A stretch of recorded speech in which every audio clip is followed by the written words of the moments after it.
여러분, 카페에 가서 따뜻한 아이스 아메리카노 한 잔 주세요 라고 주문한다면 점원은 어떤 표정을 지을까요?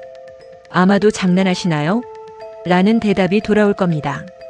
그런데 놀랍게도 지금 전 세계 내노라 하는 자동차 제조사들이 바로 이 말도 안 되는 주문을 현실로 만들기 위해 사투를 벌이고 있습니다. 바로 자율주행 이야기입니다. 자율주행의 궁극적인 지향점은 인간의 개입이 없는 완벽한 주행입니다. 이를 위해서는 의사결정의 전권을 AI에게 맡겨야 하죠. 그런데 여기서 거대한 모순이 발생합니다. 최신 AI 기술인 딥러닝은 그 의사결정 과정이 블랙박스 속에 가려져 있습니다. 결과는 나오는데 AI가 왜 그런 판단을 내렸는지 인간이 논리적으로 설명할 수가 없는 겁니다. 반면 자동차를 만드는 제조사 입장은 어떨까요? 현대차 정의선 회장은 늘 강조합니다. 기술 격차보다 중요한 것은 안전이라고요. 만약 자율주행 중 사고가 나면 그것은 곧바로 인명사고로 이어집니다. 제조사는 법적, 도덕적 책임을 져야 하고 사고의 원인을 명확히 설명해야 하는 방어막이 필요합니다. 하지만 AI는 입이 없습니다. 왜 핸들을 꺾었는지 설명하지 못하죠. 전적으로 의존해야 하지만 결코 전적으로 의존할 수 없는 이 아이러니. 그래서 우리는 자율주행을 따뜻한 아이스 아메리카노라고 부릅니다.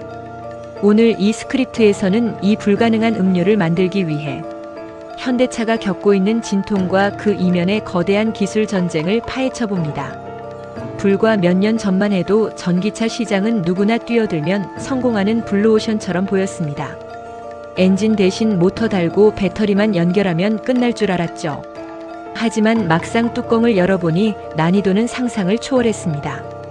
2025년 세상을 바꿀 것 같았던 애플카 프로젝트 타이탄이 공식적으로 폐기되었고 최근 혼다 역시 핵심 전기차 라인업을 취소하며 수십조 원의 손실을 감내하고 있습니다. 이 전쟁터에서 살아남은 자와 사라진 자의 명함은 과거의 결정에서 갈렸습니다.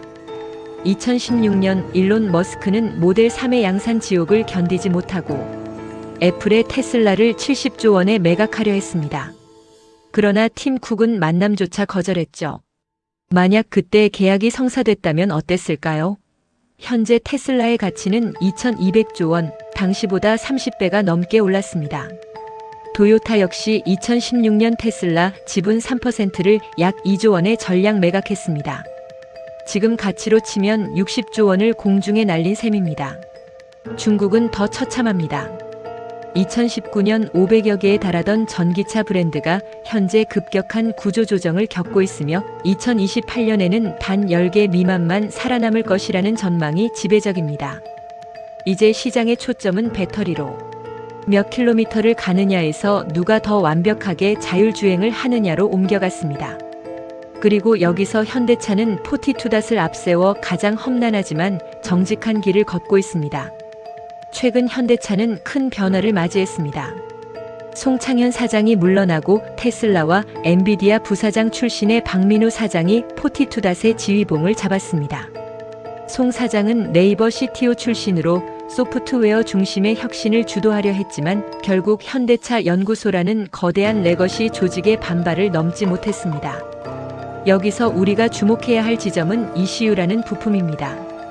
기존 자동차 개발은 레고 조립과 같습니다.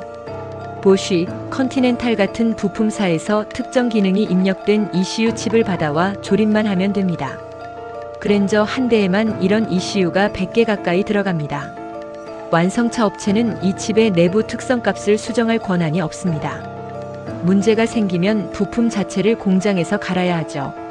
하지만 자율주행을 하려면 이 ECU들을 하나로 통합하는 중앙 집중형 구조로 가야 합니다. 그래야 테슬라처럼 OTA를 통해 실시간 업데이트가 가능해집니다. 이 과정에서 기존 레거시 개발팀과 부품사들은 특허 문제, 책임 소재, 영업비밀 등을 이유로 강력히 반발합니다. 수십 년간 이어온 기계공학 중심의 권력이 전자공학, 소프트웨어로 넘어가는 과정에서 발생하는 피할 수 없는 내전인 셈입니다. 송창현 사장이 겪었던 이 갈등의 불씨는 박민우 사장에게도 그대로 남겨져 있습니다. 이 갈등이 가장 뜨겁게 폭발한 지점은 바로 라이다 적용 문제였습니다. 현대차는 한때 벨로다인에 600억 원을 투자할 만큼 라이다의 진심이었습니다. 라이다는 거리를 정확히 잴 수 있다는 장점이 있지만 치명적인 약점이 있습니다. 첫째, 너무 비쌉니다. 둘째, 색을 구분하지 못합니다. 자율주행에서 가장 중요한 신호등 판별이나 브레이크 등 인식을 못한다는 겁니다. 테슬라는 일찌감치 라이다는 필요 없다며 오직 카메라 센서에만 집중했습니다. 반면 애플과 현대차 내부의 레거시 팀은 라이다를 고집했습니다. 이유는 단순합니다. 사고 시 AI의 판단 근거가 부족할 때 라이다의 정밀한 거리 측정 데이터가 제조사를 방어해줄 유일한 물리적 증거라고 믿었기 때문입니다. 하지만 라이다는 버전이 바뀔 때마다 과거의 학습 데이터가 쓸모 없어지는 치명적인 데이터 휘발성을 가지고 있습니다. 100m 센서로 모은 데이터는 200m 센서 환경에서는 노이즈일 뿐입니다. 결국 라이다 진영의 대표주자였던 애플은 자율주행의 벽을 넘지 못하고 무너졌습니다. 반면 송창현 체제의 42닷은 2022년부터 라이다를 과감히 버리고 카메라 중심의 EE 시스템으로 선회했습니다. 인간의 눈과 유사한 카메라 센서는 소프트웨어 필터를 통해 악천후도 극복할 수 있고 전기 소모량도 적습니다. 무엇보다 신호등을 볼 수 있습니다. 현재로서는 카메라가 대세가 되었고 현대차 역시 이 방향을 유지하고 있습니다. 자율주행 개발이 지지부진해 보이기도 하지만 사실 현대차만큼 레거시 조직을 압박하며 자율주행에 힘을 실어주는 회사는 드뭅니다. 벤츠나 BMW 같은 전통의 강자들도 소프트웨어 전환 속도에서는 이미 뒤처진 느낌입니다. 현대차는 지금 좌충우돌하면서도 꿋꿋이 앞으로 나아가고 있습니다. 박민우 사장은 이제 이 얽히고 설킨 실타래를 풀어야 합니다. 대학 후배로서 개인적인 응원을 보내자면 그의 과제는 단순히 기술을 고도화하는 것을 넘어 레거시 개발팀의 불만을 어떻게 기술적으로 수용하고 설득하느냐에 달려 있습니다. 기계공학에서 소프트웨어로 권력이 이동하는 것은 시대의 흐름입니다. 이 당연한 반발을 잠재우고 100여 개의 이슈를 하나의 신경망으로 통합해내는 순간 현대차는 진정한 따뜻한 아이스 아메리카노를 완성하게 될 것입니다. 전기차와 자율주행의 환상이 거치고 이제 진짜 실력이 드러나는 시대가 왔습니다. 수많은 기업이 포기하고 사라질 때 현대차는 박민우라는 새로운 엔진을 장착하고 다시 달리기 시작했습니다. 비슷한 상황에서도 차량이 다른 결정을 내리는 것을 허용할 것인가, 그리고 그 사고의 리스크를 어떻게 법적으로 해결할 것인가라는 애매한 영역은 여전히 숙제로 남아 있습니다.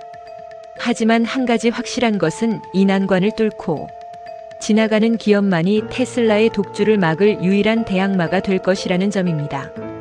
현대차가 보여줄 자율주행의 미래가 단순한 기술, 혁신이 아닌 과감한 혁명이 되기를 기대합니다. 오늘 이야기가 흥미로우셨다면 구독과 좋아요 부탁드립니다. 시청해주셔서 감사합니다.